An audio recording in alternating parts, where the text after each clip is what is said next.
நானும் ருக்மிணிமாவும் தியானத்துல இருந்துட்டு இருக்கும்போது திடீர்னு அவங்க ருக்மிணிமா சொன்னாங்க, இந்த மாதிரி தர்ஷனாவோட பொண்ணுக்கு வந்து ப்ராப்ளம் இருக்கு. நீ உடனே போய் அவள காப்பாத்துன்னு சொல்லி அந்த இடத்தையும் எனக்கு சொன்னாங்க. நான் தான் உன்னையே காப்பாத்தி இங்க கூட்டிட்டு வந்தேன் அப்படின்னோனே, ஏன் எதுக்கு காப்பாத்துனீங்க அப்படின்னோனே, நீ வாழ வேண்டியவ அதனால தான் உன்னை காப்பாத்திருக்கு அப்படின்னோனே, உத்தவ ஏன் காப்பாத்தல அப்படின்னா, உத்தவோட இது வந்து அந்த மாதிரி ஒரு தியாகம் பண்றதுக்காக தான் இந்த பூமியில பொறந்திருக்கான். அது ஒவ்வொரு வாட்டியுமே சொல்லுவான்.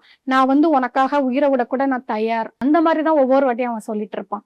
சோ அப்போ பாத்தீங்கன்னா நம்ம சொல்ற மாதிரி நம்மளோட யதார்த்தம் தான் நம்மளுடைய வாழ்வை நிர்ணயிக்கிறது. சோ அவன் எந்த மாதிரி அட்ராக்ட் பண்ணா, சோ அவனோட கர்மா, சோ அதெல்லாம் அதுக்காக தான் அவனோட இறப்பு இருந்துச்சு அப்படின்னு சொன்னோடனே சரின்னு இவ ஒத்துக்கிட்டு இருக்கா.